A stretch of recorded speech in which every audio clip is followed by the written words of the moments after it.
And the answer to the town trivia question, the trapped Quecreek miners stayed underground for around 77 hours. Marty, what an up and down 3 days that was for those men underground and their families who were above ground worrying about them. In fact, the community here in Somerset County was joined by people from around the world, all of us hoping and praying for a miracle that really a lot of people didn't think was possible.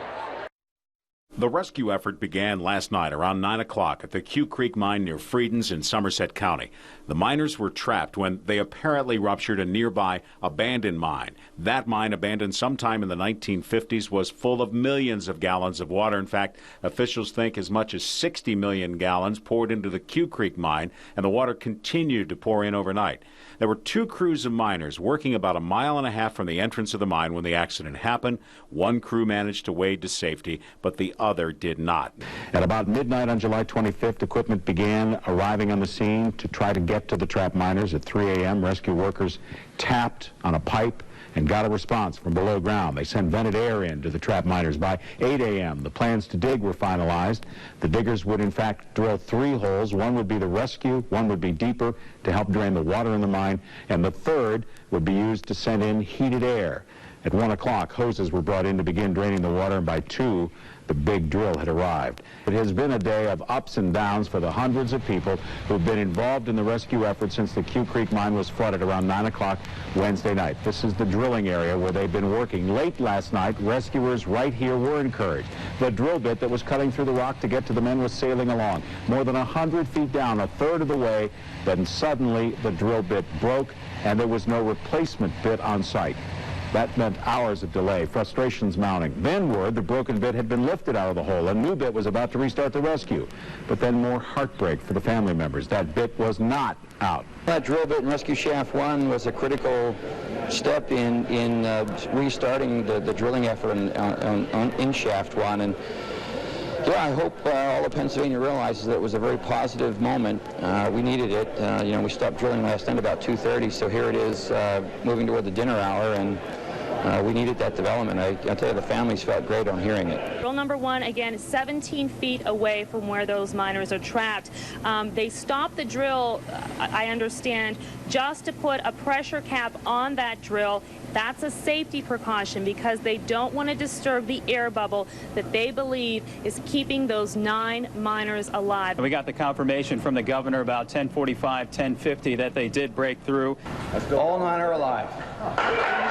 We are very pleased to announce that the first miner has, in fact, been pulled from the mine. Number 2 miner at 1:15 a.m. Boy, this is getting to be something. We're going to hear about another miner coming up. This is the 4th miner who's being brought up. These are pictures. They're starting to slow down a little bit. So you wonder if they're getting, here it is, Marty. Yep. Here it is. We're watching it, Jennifer. We can see it. Let's just get a chance to take a look at this. You can hear the applause. We're getting near the top. We want to stay here and show you another one of the 9. There it is, the applause, number 9. 9 for 9.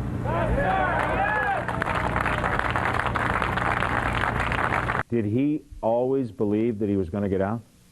No. He told me. He said, this is a pure miracle. And to tell you, he told me to tell this to everybody. If you never believed in miracles, this was truly a miracle and an act of God. And he was never a big church person, but he is a true believer now, and he is 100% sure this is a miracle. And he said they knew that water kept coming in, even though they heard all the drilling. They knew they were trying. The water just still kept coming in, and that they formed a barricade. They wrote their wills, and they put them in one of the lunch boxes. And they were ready. They tied themselves together.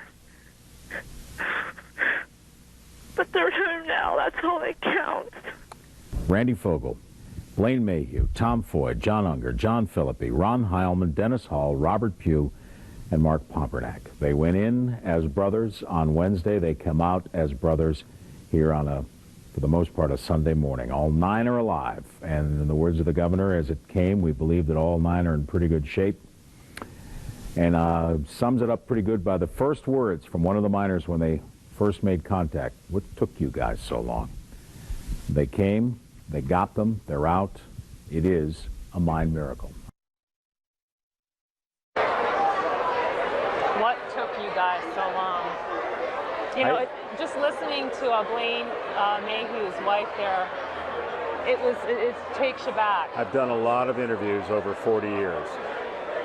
I've never done one like that before or since. The emotion that night was just so, and she was so open. For her to share her story at that moment was just, it was incredible. None of us will ever forget. And it was truly a mine miracle. I remember back we were talking about this when I was at the command center. I had been there throughout most of this. And Marty, do you remember you talked to me on the phone? You were like, hey kid, you got to tone it down a little bit because these guys probably aren't going to make it, or some of them aren't going to make it. And I tried to explain to you, I said, we're really optimistic out here. They're alive, you know, they're communicating, they're tapping on this pipe, they're going to get out. And I was there, but you and everybody else were going about their day-to-day lives thinking, how could it be possible that they could survive? And we knew that people were optimistic. Governor Schweiker was more optimistic than anything, but you also wanted to temper the optimism because you really didn't. Something we will never forget. Never, ever forget.